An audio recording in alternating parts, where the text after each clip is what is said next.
Brett McKay here, and welcome to another edition of the Art of Manliness podcast. We live in a chatter-filled world. People will talk your ear off when you see them in person, and everyone is constantly sharing their thoughts online. But my guest would say that all this chatter may be hurting us more than we know, and it would be better to close our pie holes and sit on our typing fingers a lot more often than we do. His name is Dan Lyons, and he's the author of STFU, The Power of Keeping Your Mouth Shut in an Endlessly Noisy World. Today on the show, Dan unpacks how being quiet and speaking with greater intention can improve your life. We discuss why some people tend to overtalk more than others and the 6 types of overtalkers out there, from the blurter to the most extreme case, the talkaholic, for whom overtalking is practically an addiction. We then discuss not getting sucked into spouting off online, avoiding conversational narcissism, the argument for spending less time working on your personal brand and more time doing quality work, how silence is power, how the best way to deal with issues in a marriage may be by not talking about them, and more. After the show is over, check out our show notes at aom.is/stoptalking.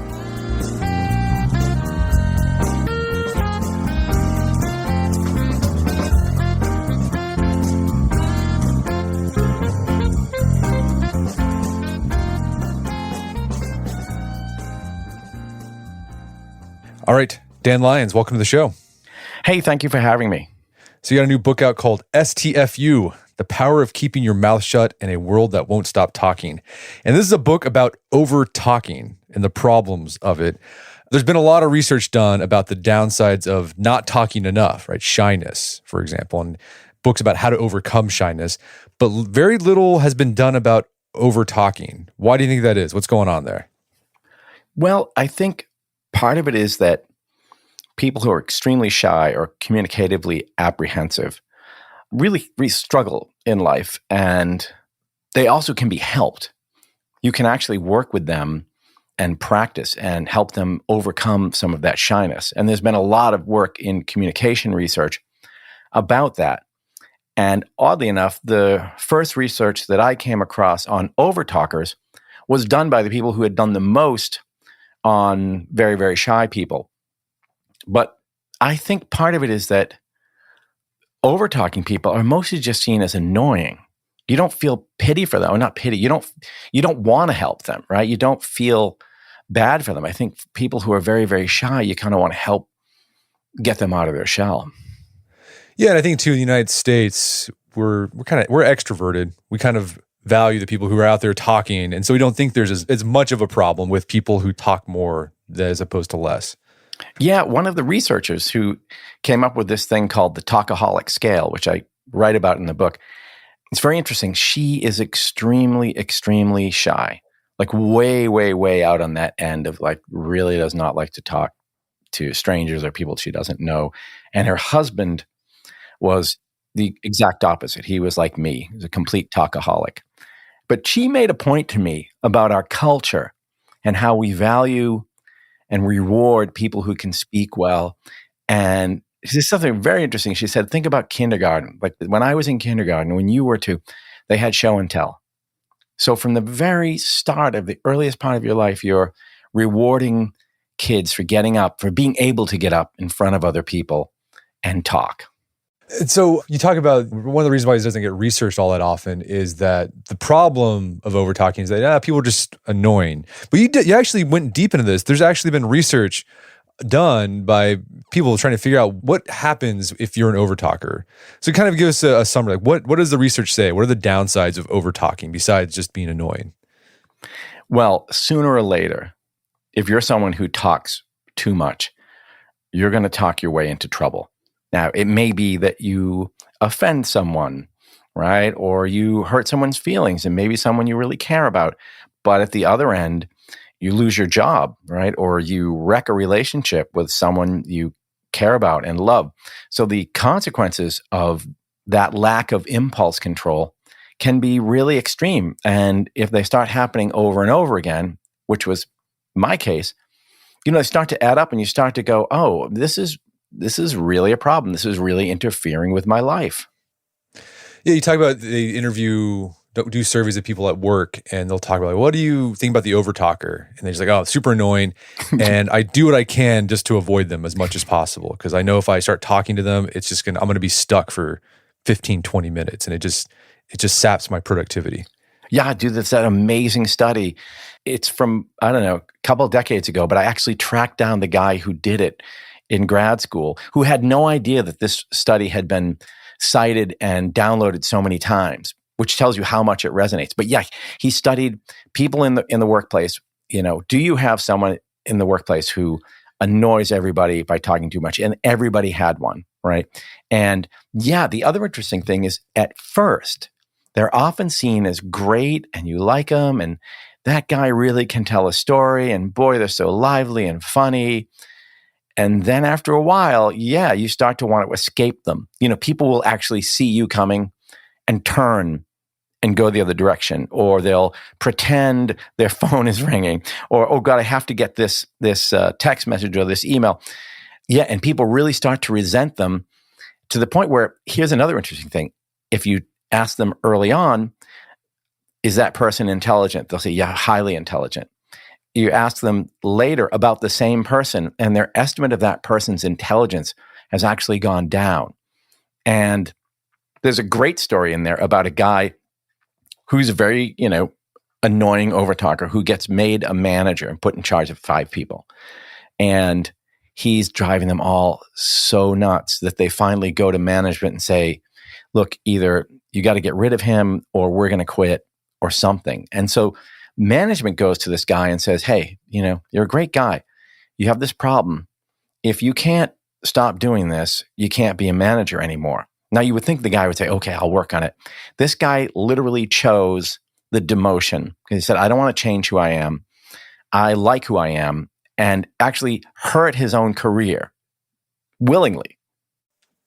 Yeah, because he wanted to overtalk. Yeah, he didn't want to give it up. And also, to me, it was like, that's how strong, for some people, it's an addiction, right? It really is. And it's hard to break an addiction, and people don't want to confront it. Yeah, and they'll actually wreck their own lives, which is also the definition of a talkaholic. A talkaholic is someone who's not just gregarious, not just maybe talks a little too much or blurts things out. A talkaholic is someone who knows that the thing they're about to say will hurt them and will say it anyway. And also, maybe we should be clear, by talking, it's not just talking. It could be just any type of communication, be tweeting or texting or just really long, tons of emails. It's the same sort of thing. Over communication, basically, is what it is. Yeah, actually, a lot of it is online now because a lot of how we communicate is. And I should say, we're here on a podcast and we're talking about not talking, right? But the idea is not to never talk, but it's to speak with intention. So to know why you're having a conversation. So we're having a good conversation where we're both going to take turns talking. We're talking about something important that we find interesting. And there's actually research that shows that kind of conversation literally makes people happier and even healthier. Like, it makes your immune system better. You respond to good conversations. Small talk and chit chat, on the other hand, have the opposite effect. But yeah, if you're online tweeting 100 times a day, it's weakening you. It's not helping you. Okay, so the downsides, you annoy people want to avoid you, it could get in the way of work, you might end up saying something that could hurt your career, offend somebody, could damage a relationship. When did you realize, this book is part kind of memoir here, you trying to figure out the source of your over-talking. When did you learn that over-talking was a problem for you? Was there like a moment you're like, oh boy, I got to do something about this? It's really funny. There was one specific moment that I remember very clearly, but it had been building to it for a long time. But there was a moment when I was texting with my agent, my book agent, about something else. And then we're kind of going back and forth about life, and I'm complaining about something and saying, well, this person did that and blah, blah, it was their fault. And then I just blurted out, I can complain about all of that, but if I had never said X, this one sentence, then none of the rest of this could have ever happened, right? And so maybe I should need to learn how to STFU. And we both had this moment of like, that could be a pretty good book. And as I thought about it, I thought, for the last few years, I've been, getting worried before I go to a party, or, I have kids and they were little, you go to the kid's birthday party with all the neighbors, and I would be terrified before I went, like, don't talk too much, don't talk too much, and I'd get there and I'd get nervous or something, and I'd just get going, and I didn't let anybody else have a chance to talk, or I would say things that were, I didn't read the room very well, and they kind of offended people. And so I realized this dread had been building, but it was that moment where I just blurted it out in a text. And also in a text, you're looking at it, right, in writing. And I thought, yeah, this is really a problem. That's my problem right there. And I had thought of it always as kind of a good thing. Like, I'm gregarious, and when I get in an Uber, I talk to the driver and I get their whole life story. And I just love talking to people. I love meeting people, which is true. But, too much of a good thing. And so there's a small group of researchers who are studying over-talking, and they developed this scale. You have it in the book. There's a test you can take to see your talkaholic level. So the people who study this, do they know why people are talkaholics? Is it socialization? Is it like you're just born with a genetic thing? What's going on there? Yeah, that's really interesting. For a long time, people thought it was just nurture versus nature. And the researchers who first devised that talkaholic scale couldn't figure out the why behind it. But one of their colleagues spent another 10, 20 years working on it from a biological perspective and found that it correlates with an imbalance in brainwave in the prefrontal cortex. And so if there's an imbalance between the right and left lobe, it makes you either more talkative or less talkative. Right side is more talkative. And the degree to which you're an overtalker or an undertalker corresponds to how far out the imbalance is between right and left. But there are also causes that anxiety is a big one. And, we live in a culture of anxiety. And it's actually some kinds of overtalking, like hyperverbal speech, are correlated with ADHD, for example. So there are people who are really, really, really overtalkative. They start working on ADHD. They maybe start taking meds, and they see that it's easier for them to control their speaking. And then there is the nurture, which we just talked about. Our culture just rewards speaking and encourages. Look, social media practically makes you overtalk, and I don't want to beat a dead horse here because it's been covered and you probably have written and talked about it. But, social media apps are designed by design to make you engage, to get you engaged, to make you post and share and like and tweet rather than just read.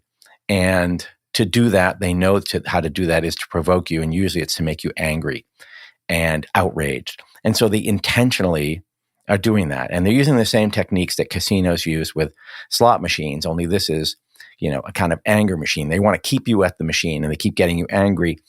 And that does terrible things for your health. And it gets you blabbing. Suddenly you realize you're on Twitter for hours and you're, joining in every rant that goes on, and you're dogpiling and you're doing all this stuff. And they think, if you step back and think of it, like, why am I doing, how did I become this person? Right. And it's because you've been programmed by a machine. So there are a range of reasons, from your brain waves to the culture we live in. Yeah, I'd like to dig in a little bit more on the social media aspect, because I thought that was interesting. We won't beat the dead horse too much. But before we do, you also talk about they've categorized overtalkers into 6 different types.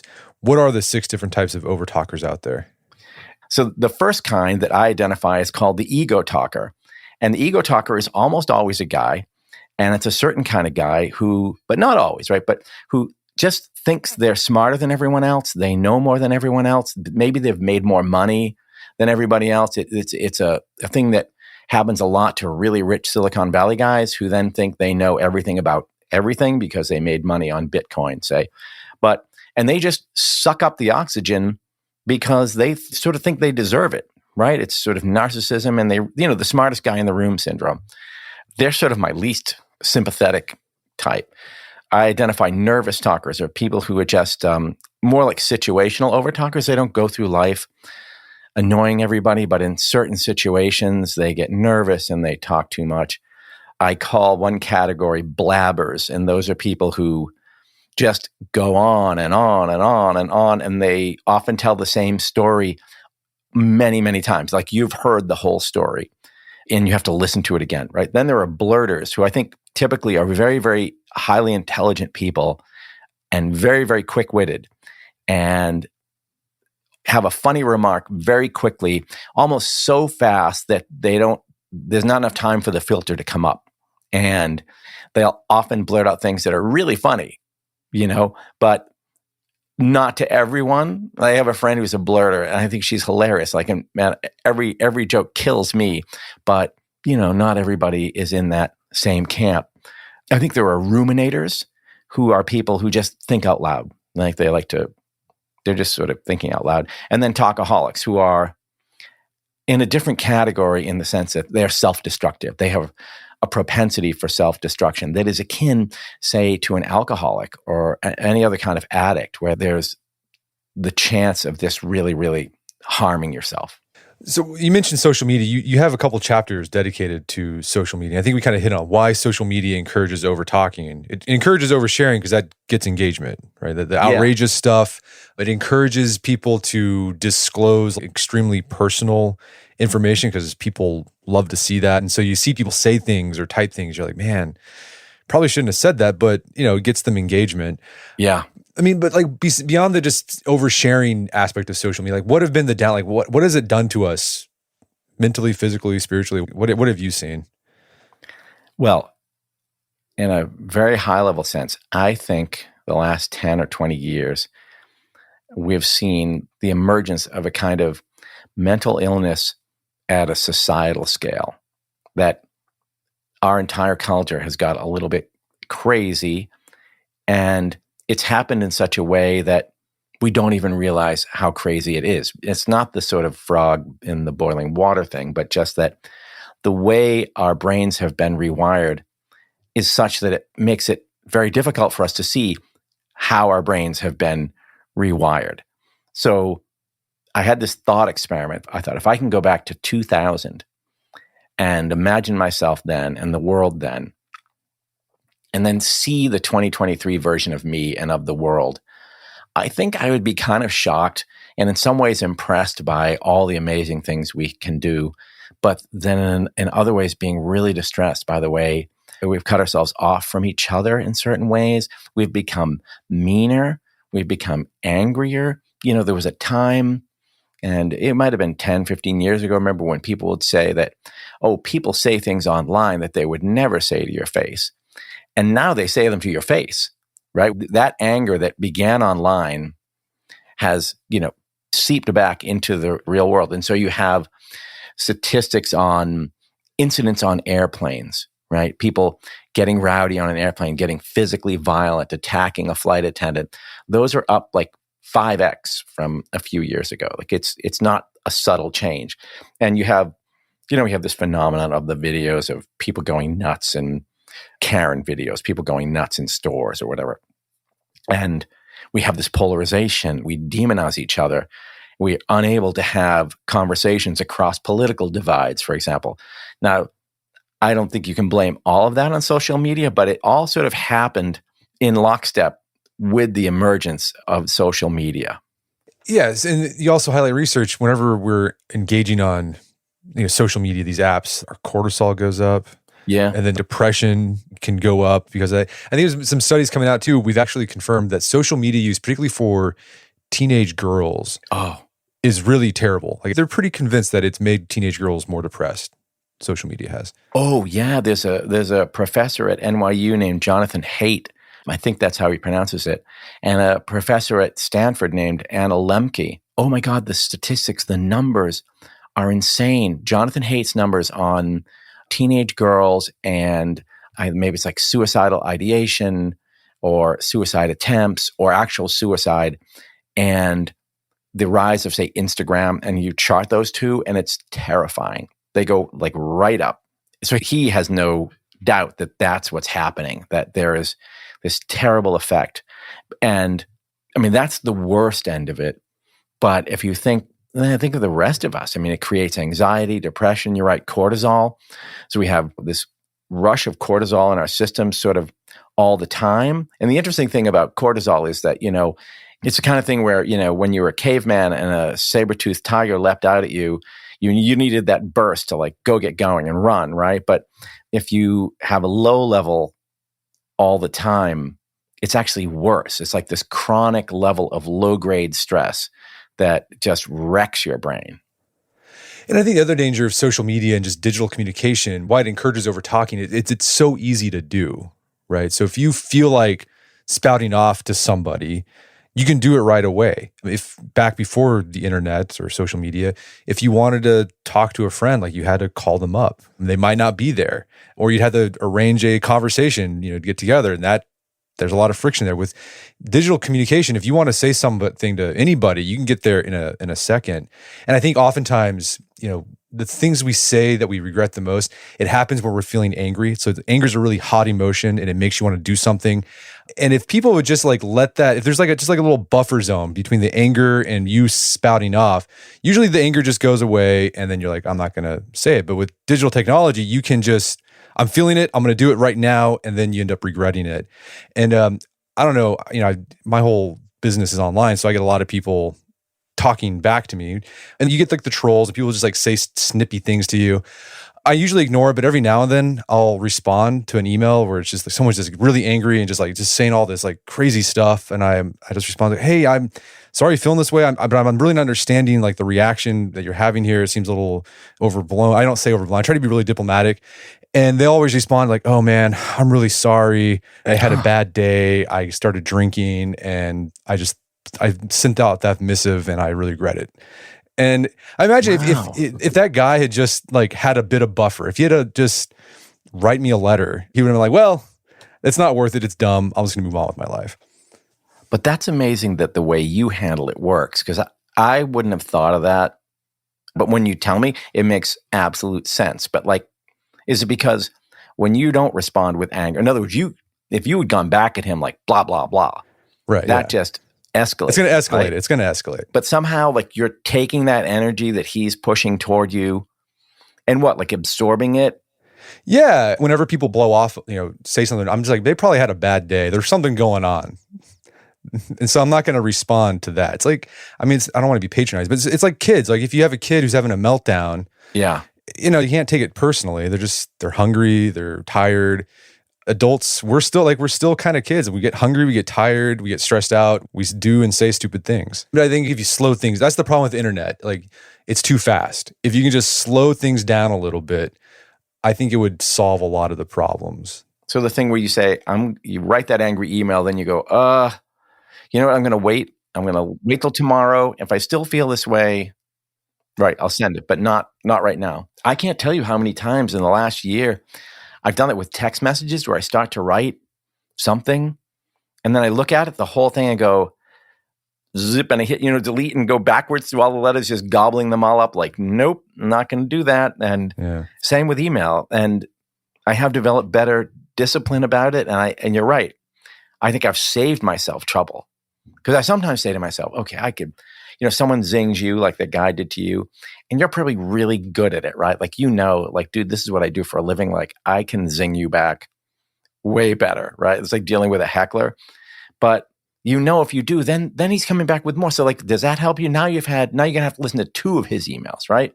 Yeah. I sometimes think of it as I'm saving myself, all the anxiety of the minute I hit send, I'm sitting there waiting for the angry thing to come back, right? Right. And that's true to extent to all communication, right? The more you send out, the more you get back. And it turns into this vicious time suck cycle. Okay, so you give advice on quieting yourself on social media, reducing how much you talk there. So, get rid of Twitter, just view Instagram in the browser instead of the app, text less. There's all sorts of tactics that I think are good ones to reduce how much you spend on social media. And not only will it help you reduce your over-talking online, but you say that over-talking online carries over to over-talking offline. So curbing your online chatter can maybe help you break that habit of always having to give your 2 cents offline too. We're going to take a quick break for a word from our sponsors.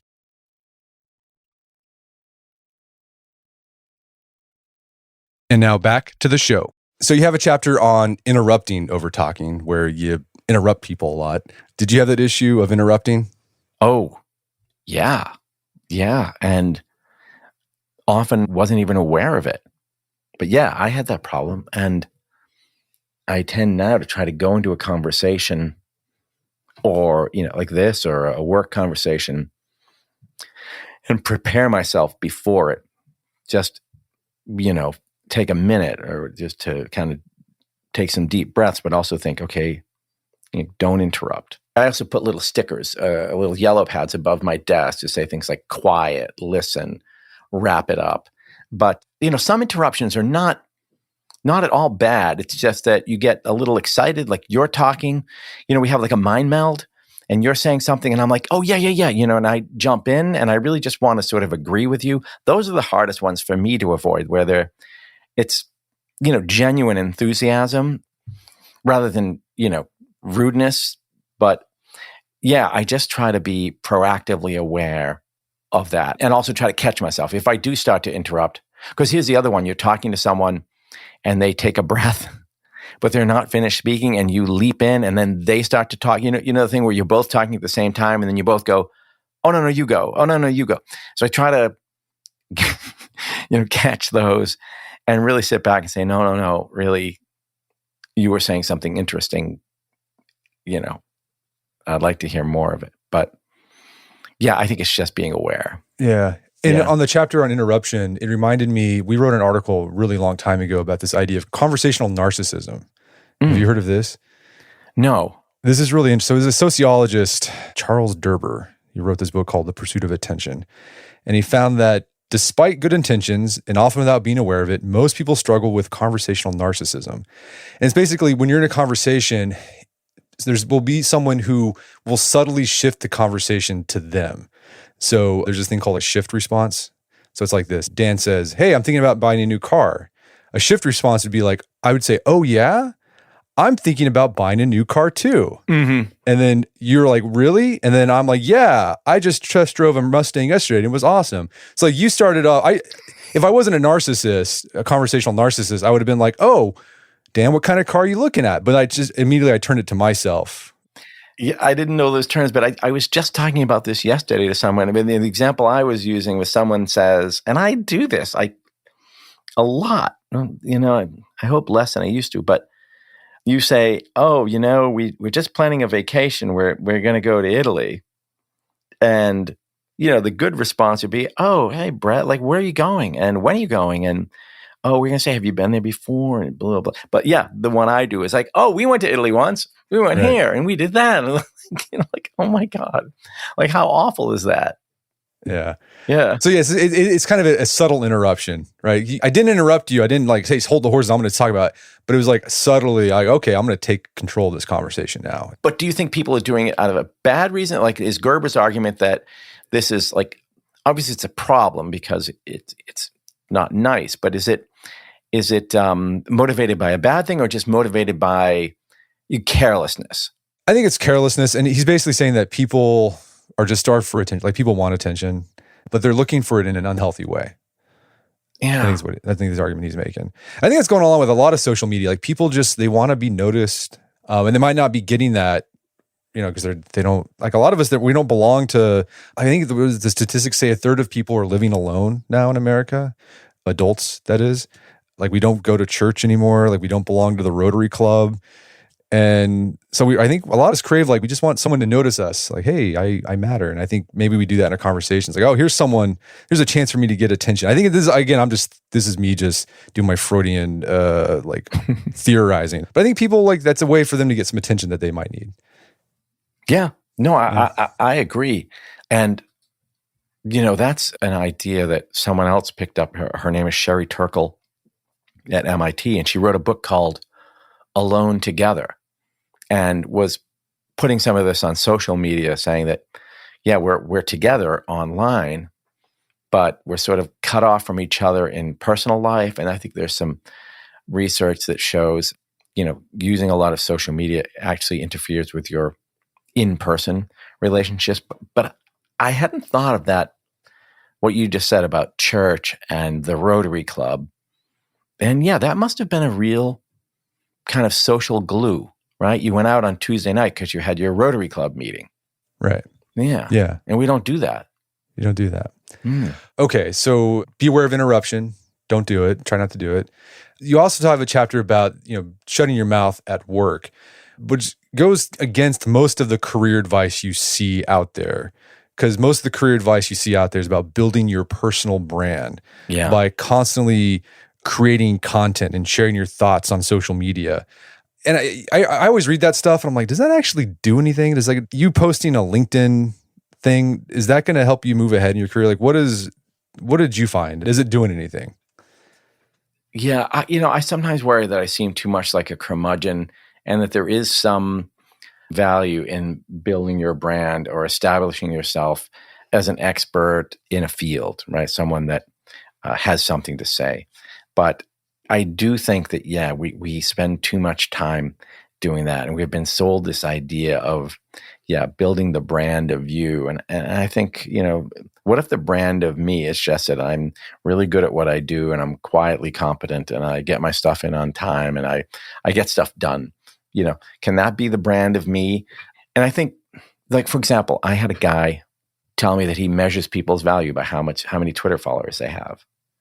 And I thought, well, that's, because you can gin that number up. You can go out and buy followers, or you can get a lot of Twitter followers just by posting a lot, and you'll build your number count. But does it make you really more important, more intelligent, more insightful? I don't know. But the other thing is, like, it's a real tight wire. There's a journalist at the Wall Street Journal who said once that, journalists are almost all on Twitter, less so now, and he would never get on, and he'd say, because you're always 140 characters away from losing your job. Like, I'm just not going there. I do my job. I write for the Wall Street Journal. That's where my work goes, and I don't need it to go anywhere else. But I think people are afraid that if they're not on social media, they become invisible and they don't exist or they don't have value. But I don't think it's true. No. And I think it's interesting. So I think I read an article about this a couple of years ago. So back in the early 2000s, and then as social media got bigger, when publishers or when editors were trying to figure out which authors or manuscripts to accept, they started looking at your social media following. They wanted to make sure you had a strong social media following, because the idea is, well, if they got so they already have an audience, right? These are customers. So if we're going to pick authors. And then there was an article, I think it was maybe a year or two ago, came out, and basically it's not true. People have a huge, ginormous social media following, but it doesn't translate to sales. Yeah. I didn't know that study, but that makes absolute sense. But they do still look for that. If you're selling a book, if you have, I don't know, 1 million Instagram followers, that actually does still, get their attention. And people, I think, still do sell books based on their social media following. And conversely, if you're like me and you're selling a book and you say, well, I don't really have a small number of followers everywhere. But I think it makes them think, well, you're less of a sure bet, right? But I don't think, put it this way, I had a blog in the 2000s called the Fake Steve Jobs blog, and I had 1.5 million monthly readers. And I sold a book, and I think partly they were like, well, this guy's, look at all those readers. But I was like, there are people who will read stuff for free on a blog. Right. They're not people who are going to go buy a book. Even, and I would use the blog, go buy my book, But it didn't convert. No. So a lot of people, like companies or even entrepreneurs, they spend a lot of time on that social media stuff when they should be spending more time just being competent, like the actual thing that they're selling, right? Well, like, you have a huge audience, right? But you built it up over time, I'd imagine. But you probably didn't build it up by just selling the hell out of it on Twitter. You built it up by creating good content. Like, the product is what sells itself, right? I don't think you can flog your way into success, through hype. No, I mean, maybe in the short term. In the long run, maybe not. And we have that's again, I don't want people to think we're both curmudgeons. We're like, oh, social media. We're all cranks. Yeah. We use social media. Like, Artemans has a Twitter account. We've got a Facebook page. We have an Instagram account. We have a LinkedIn account. But I'm not particularly active there. We just use it to broadcast our content. Instagram, we post once a week. That's it. Facebook, You're going to get 2 posts a day. And then Twitter, I just automate that. I use Buffer, and I just like throw in, links for the month, and it just spits it out. Like, here's this article, here's a link, read the thing. And that's it. Like I there was a time where I was like, I'm going to be really interactive, and it was exhausting, and I didn't see much from it. Is that right? Yeah. Like there was like a period every now and then. I'm like, I'm going to be really active, and it's you spend. It's like it really is. It takes a lot of time. It's tiring, and then it's at the end you're like, well, that didn't really move the needle much. I'm going to go spend some more time getting ready for a great podcast or writing a great article. Yeah. So I was going to say, what did move the needle? Yeah, just like putting just good content, spending time on the content. Yeah, and some of it, I think, is persistence too. Like you can't write an article on your blog and then 6 weeks later you write another one. There's no cadence, right? There's no that. But I feel that way with movies. You'll see movies that they advertise really, really heavily. But if the movie comes out and the movie itself doesn't deliver, no amount of ads are really going to, move the needle. And then like the way I discover shows, I don't know if you do this. I binge watch shows, and it's usually, I have to hear it, I don't know, a bunch of times from different people. Like White Lotus was one. I kept sort of hearing it. And finally, like, I'm going to take a look at this because so many people I've heard say it was good. But it took me a while, but it was word of mouth. It wasn't, I saw a bunch of ads for that show. You know what I mean? I heard from people who had watched the show and liked it. Yeah. No. Yeah. Word of mouth is definitely the most powerful. And then the other way shutting up can help you move forward in your career. So the idea is, instead of spending so much time, like we're not saying don't do it, like maybe do the LinkedIn thing every now and then, but spend more time just being really competent at what you do, that quiet competence. But another way shutting up can get you ahead in your work is it can help in negotiations. I think it makes everyone uncomfortable, salary negotiation. So what you'd end up doing is you start talking, and then you basically agree to a not great package. And if you just shut up, like the other party is going to start getting nervous, and they're going to start talking, and then you're going to walk away with something pretty good. Yeah. And I interviewed a bunch of people who do negotiation and talked about it. And I think it's pretty well known. For car salesmen have done this forever. They hand you the deal and then they stop and just say nothing. And you're sitting there and you kind of go, and you don't really want to, you're nervous. So if you can use it back on them, it usually kind of blows their mind.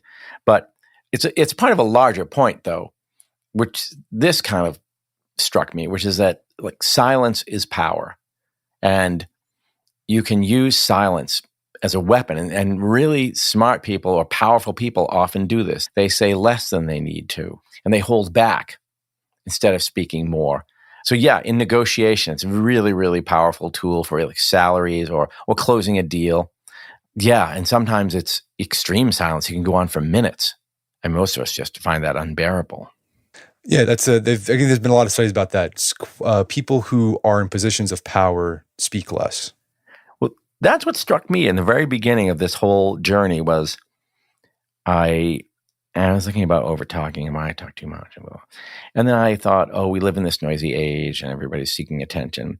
Then I thought, well, wait a minute, but look at like really, really powerful people.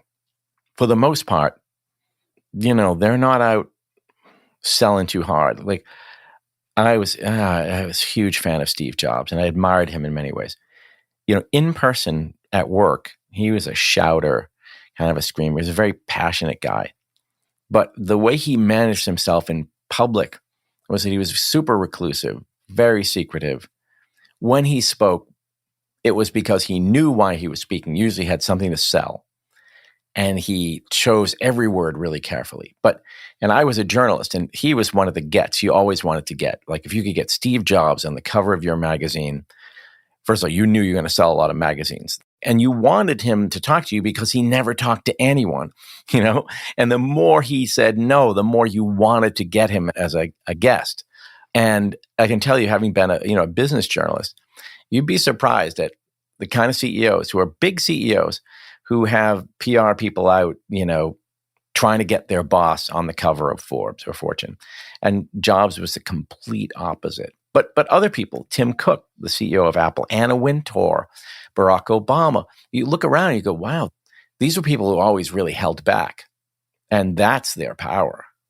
So another way that shutting up can make our lives better, it can help our relationships, our marriage. But that goes counter to a lot of like the common advice. I mean, when couples have a problem, the common advice is, well, you just need to talk more. And often that talking is facilitated by a therapist. But you share an experience from your own marriage where you and your wife decided to talk less and it actually saved your marriage. What went on there? Yeah, this still amazes me, even though it happened to me. And it's, so, we had separated, and it wasn't just because I was such an annoying talker, but, whatever, various things.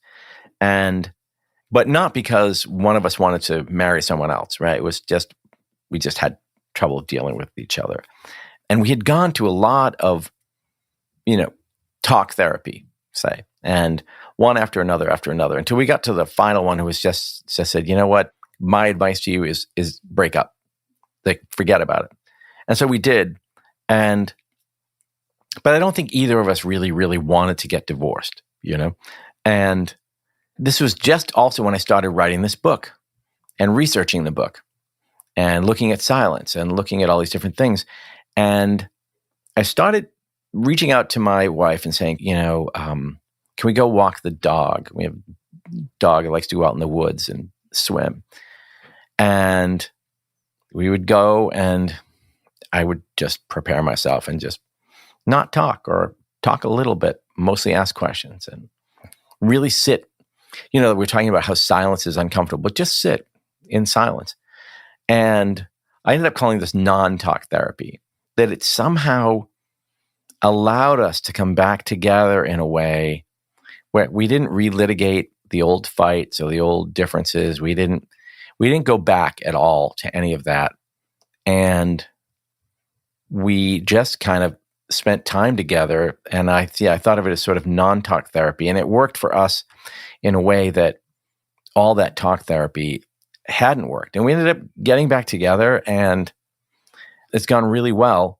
And I think a huge amount of it, maybe the most important thing, is my ability to hold back and to not respond quickly with something, mean, but just to allow silence to exist in the relationship. I think I've come to believe that it's enormously powerful in an interpersonal relationship.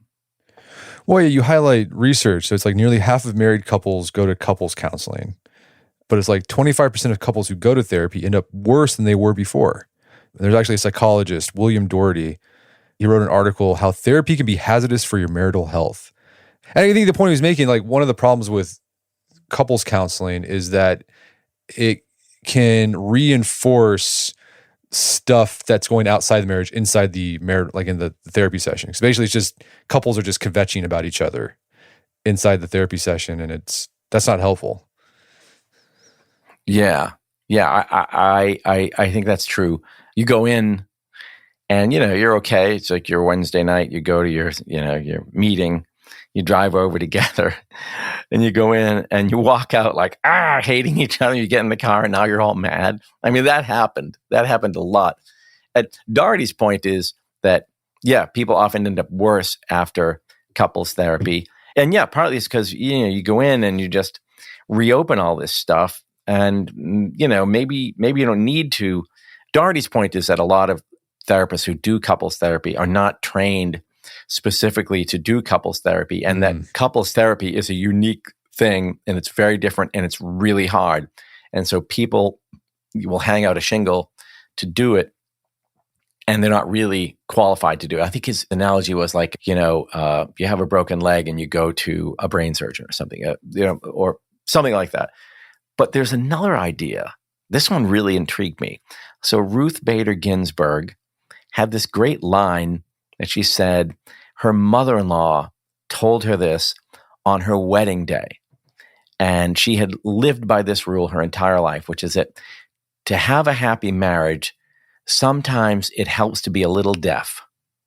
And I was like, wow, that's amazing, right? Because you can sort of unpack that, so to speak. And what does she really mean? And he's like, well, she even says in her biography, so, an unkind word is said, just leave it alone. Just like you said, that guy had a bad day. I get it. Just don't fire back. Just be deaf to that. And then it occurred to me that, we have this idea, and it may be true, but that you have to learn how to fight. If you're a couple, you need to learn how to have a fight. And RBGs seem to be saying, no, you need to just avoid having fights. Like, sidestep that fight, get around it. Now, I suppose if someone's really awful all the time, you end up having to break up. But I just thought that was such like an amazing little piece of wisdom. And my wife and I have both really, really tried to do that. And it's again been amazingly helpful. Yeah. And I think the advice that couples often get is you got to work on your communication style. Like, you got to, instead of making you statements, you got to make I statements. But I don't know how helpful that is. What you're saying about, talking less in your marriage reminded me of research from Dr. John Gottman, right? He's like that famous marriage researcher. And he's found that couples can be, really bad at communication and really bad at conflict resolution, but they can still have happy marriages. And he's found that really the key is just to have more positive interactions than negative interactions. And I think the ratio is like, 5 positive interactions to 1 negative interaction. And what this does, you can start when you take this idea, you can start thinking of your relationship as a bank account, right? As long as you put a lot of positive deposits in there, just by enjoying each other, having fun, having good conversations when you're not fighting or arguing, then when you do argue, which is it's like making a withdrawal from the account, it's not a big deal because you have that surplus in the account, that buffer. So the important thing isn't how you talk when you argue, but what you're doing the rest of the time. So if you have that, flush relationship bank account, when you do argue, there's no stakes, right? It's not fraught. It's not like, what does this mean for our relationship? The arguments can just dissolve quickly, and you can just avoid arguments in the first place, because most are just about the dumbest stuff, right? Like the dumbest stuff. And it's really, a lot of it's just not even worth talking about. Yeah, what we've become good at is we step right close to the line where maybe someone's about to, and we've become very good at kind of going, oh, by the way, when is that thing? Is that Tuesday? Oh, yeah. Oh, gosh, I need to take the car. Like, we just change the subject, or we'll even sometimes get up and be like, oh, you know what? I got to go do something. I'm going to go to the other room. Like, we'll just walk away from it. Like, you got close to that line. And I think we never say it. We just both realize, woo, and to walk away. Because I also think, and I you might feel this way too. Like you said, most of the stuff you fight over, it's like rubbish. Who cares? Like, really, really, who cares? Like, I'll tell you one thing that drives me crazy. My wife used to leave all sorts of stuff out on the kitchen counter, like the mixer and all this. And I like everything clean and empty. And I find that one point is like, who cares? I don't know. Who cares? Yeah. Right? Am I going to have a fight about this? Yeah. So all this, we're going to focus on talking less, but you're also encouraging people to listen more. What sort of research-backed tips that you came across writing this book can help people be better listeners? Well, there's a lot of exercises you can do. There's an organization called the International Listening Association, which is amazing. And the head of that organization and I have become quite good friends. But, so there are exercises you can do. You go have a conversation with someone and you let them talk for 5 minutes. You don't speak, and then you do the same. And then afterwards you talk about what you remembered from the other person's conversation. Yet listening just turns out to be like this amazing superpower in every aspect of your life, with your kids and at work. And yet it's really, really hard to do.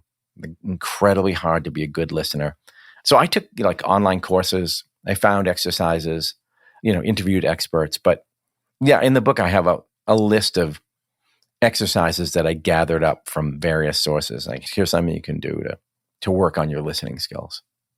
Yeah, and as you said, it's cognitively taxing. So if you feel like, man, that whooped me, you're doing it right. Listening isn't easy. Yeah, that's a great line from Tom Peters, who's this famous business guru. Yeah, he says, if you get to the end of a 30-minute conversation and you're not exhausted, then you didn't listen enough. But then I think, well, how do you have 5 of those in a day, right? Yeah, but yeah, it's really hard. But that was one thing for me, like if I could stop just talking for the sake of talking, it opens up this space in your life where you can listen. And what I've found is when people are listened to, they really open up. They really dazzle. They become really fascinating and interesting. So that was the ultimate thing for me in this book, was it not that like, what can I get out of talking less? Like, oh, I can get a better deal on my car if I'm silent. What you realize is, oh man, I can make my wife's life really better. I can make my daughter's life really better. And then that's the biggest gift you can give to the world, right? Yeah, no, for sure. I think so. People want to feel noticed. People want to feel like they're important. There's a story about, this is one I just love this anecdote, but Winston Churchill's mother, Jenny Jerome, she described the experience of having dinner with 2 different big shot British politicians, and one was William Gladstone and the other was Benjamin Disraeli. And the great quote was, when I left dinner with Gladstone, I left thinking he was the cleverest man in England. And when I left dinner with Disraeli, I left feeling like I was the cleverest woman. Right. And you think, wow, would it be great if you could make everybody you talk to feel that way? Wow, that would be, what a powerful gift that would be. And it all starts off with just shutting up. That's the first step.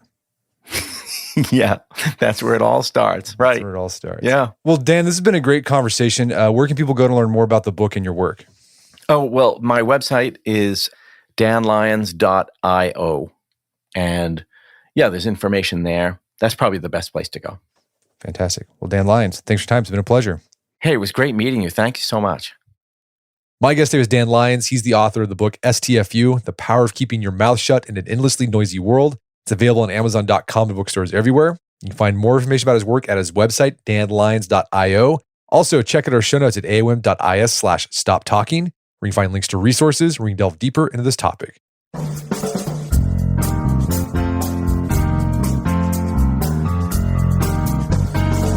Well, that wraps up another edition of the AOM podcast. Make sure to check out our website at artofmanliness.com, where you can find our podcast archives, as well as thousands of articles we've written over the years about pretty much anything you can think of.